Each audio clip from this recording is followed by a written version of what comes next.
नमस्कार, आप देख रहे हैं गोल्डन टाइम्स न्यूज। आज हमारे साथ जन नायक पूर्व चिकित्सा मंत्री कालीचरण सराफ जी मौजूद हैं।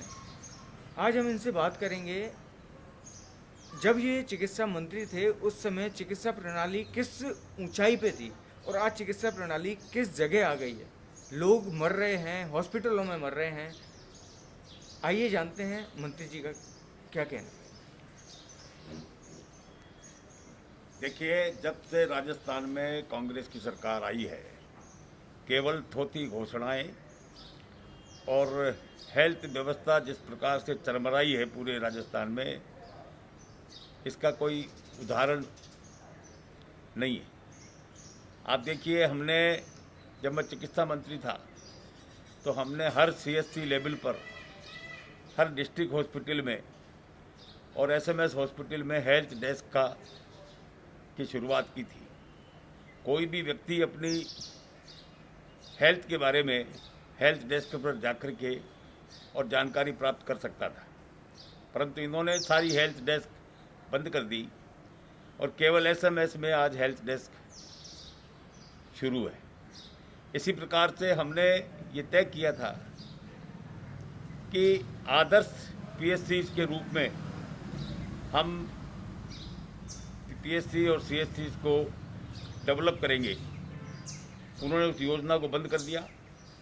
हमने प्रथम चरण के रूप में 700 से ज़्यादा पीएचसी को आदर्श पीएचसी के रूप में डेवलप किया और आदर्श पीएचसी के रूप में डेवलप का मतलब ये कि वहाँ पूरे स्टाफ की पूर्ति, डॉक्टर्स की कमी को दूर करना और 14 जाँचें उस पीएचसी और सीएचसी में होती थी, परंतु उन्होंने उस योजना को बंद कर दिया और आज एक भी पीएचसी या सीएचसी ऐसी नहीं है कि जिसमें 14 जांचें सरकार के द्वारा की जा रही है। मुख्यमंत्री जी आए दिन घोषणाएं करते हैं। पहले बजट भाषण में उन्होंने घोषणा की कि हम जनता क्लिनिक बनाएंगे, 1000 से ज़्यादा जनता क्लिनिक बनाई जाएगी गाँव में, परंतु 8 जनता क्लिनिक बनी और वो भी अब दम तोड़ रही है। जनता क्लिनिक का जो घोषणा थी वो टाइम टाइम फिक्स हो गई। इसी प्रकार से हर अपनी असफलता का आरोप केंद्रीय सरकार पर लगाकर ये सरकार तीसरी करना चाहती है।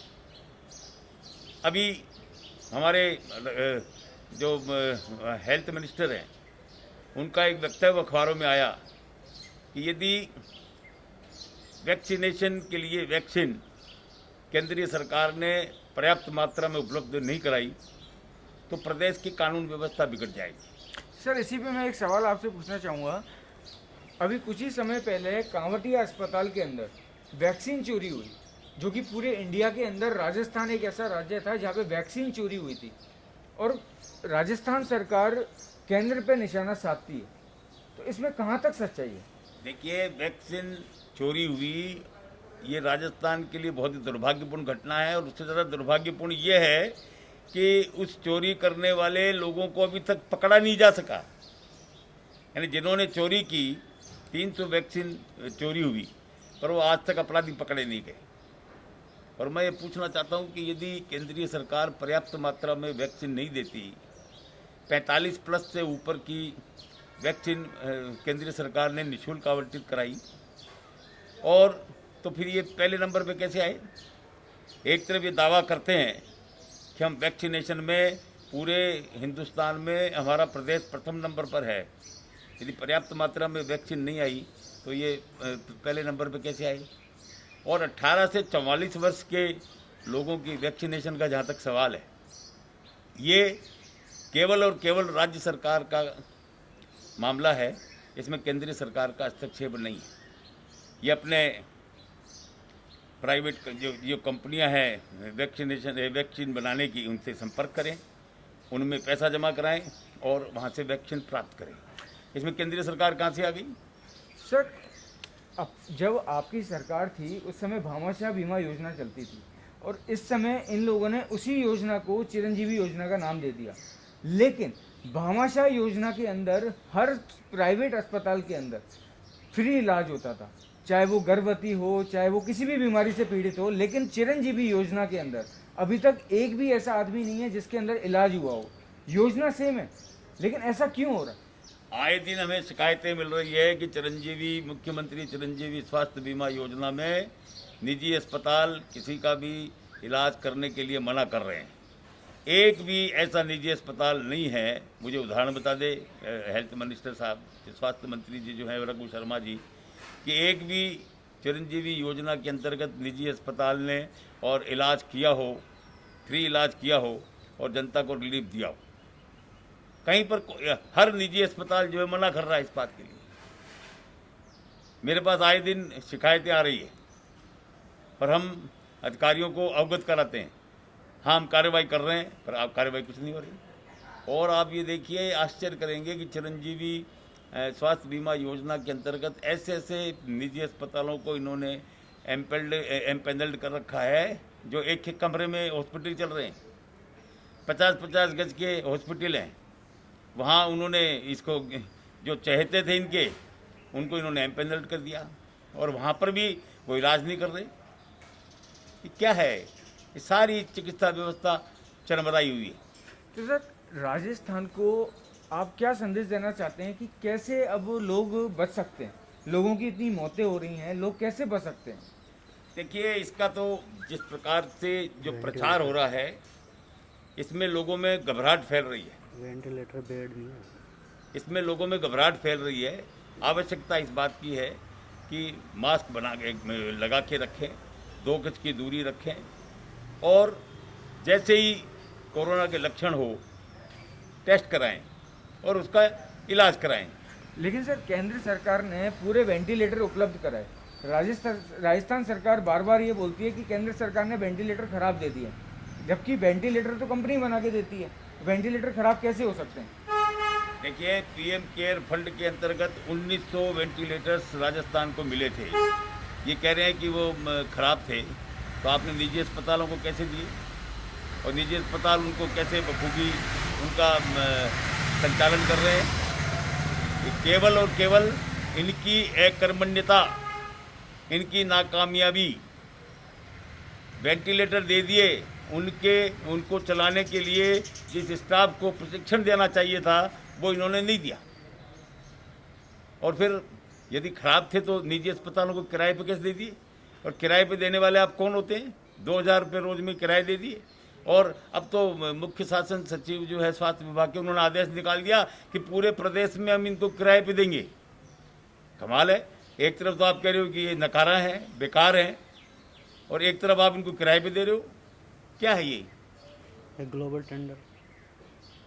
इसी प्रकार से ऑक्सीजन का जहाँ तक सवाल है, पीएम केयर फंड से इनको 4 ऑक्सीजन प्लांट लगाए जाने की स्वीकृति आज से 6 महीने पहले मिल गई।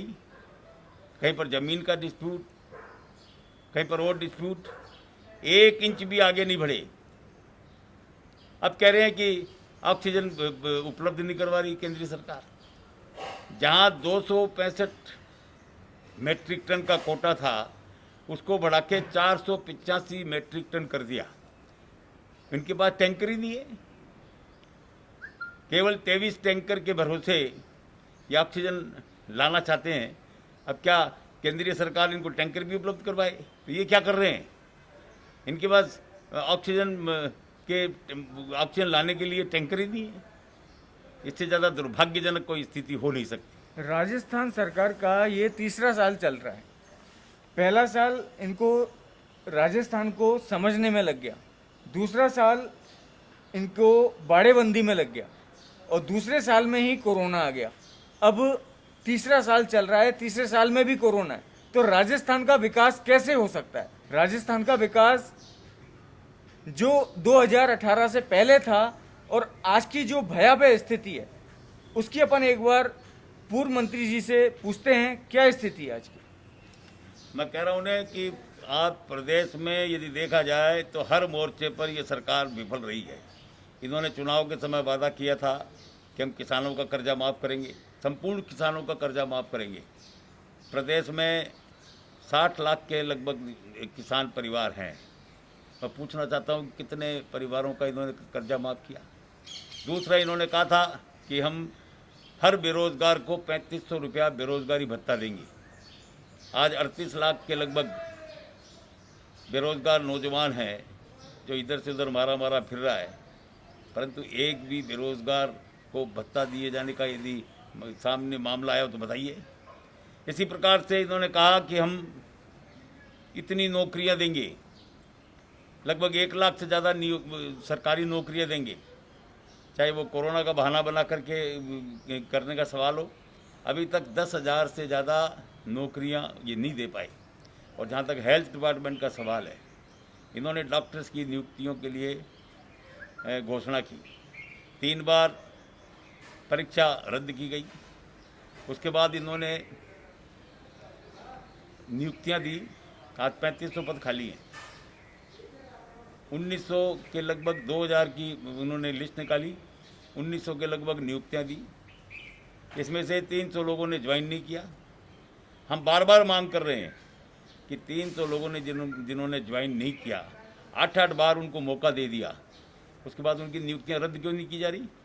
और उनकी नियुक्तियां रद्द करके जो वेटिंग लिस्ट है उसके आधार पर 300 डॉक्टर्स की नियुक्ति दी जाए, जिससे कि गाँव में जो ये कोरोना फैल रहा है उसका इलाज करने के लिए ग्रामीण तबकों में भी और डॉक्टर्स उपलब्ध हो सके। देखिए, बड़ी हास्यास्पद बात है कि हमारी जो देश की वैक्सीन बनाने वाली कंपनियां हैं वो इनको 300 रुपये और 400 रुपये में वैक्सीन उपलब्ध करवा रही है और इनको ये कीमत ज़्यादा लग रही है। केंद्रीय सरकार को कह रहे हैं कि ये 300 रुपये 400 रुपये की रेट ज़्यादा है, इनको कब करवाइए। और ग्लोबल टेंडर निकाल के जो 1000 और 2200 रुपये में 3000 में जो विदेशी वैक्सीन मिल रही है वो खरीदना चाहते हैं। सीधा सीधा मतलब है इसमें भ्रष्टाचार हो रहा है। स्थानीय कंपनियां जो 300 रुपये में इनको वैक्सीन उपलब्ध करवा रही है, कोवैक्सीन 400 रुपये में उपलब्ध करवा रही है, वो तो खरीदेंगे नहीं। और 1000 रुपये में स्पुतनिक खरीदेंगे, 2200 में वो कौन सी है फाइजर, वो खरीदेंगे। क्यों? 300 रुपये तो ज़्यादा हैं और 1000 रुपये ज़्यादा नहीं है। इसका मतलब इसमें घोटाला हो रहा है और इसमें उच्च स्तर पर भ्रष्टाचार की बू आ रही है। तो ये थे हमारे साथ पूर्व चिकित्सा मंत्री कालीचरण सर्राफ जी। इनके कार्यकाल के अंदर हमेशा चिकित्सा व्यवस्था चरम पे रही और आज की जो चिकित्सा व्यवस्था है उसके हालात आप सब देख रहे हैं। अब देखना होगा राजस्थान सरकार किस हद तक और क्या करती है।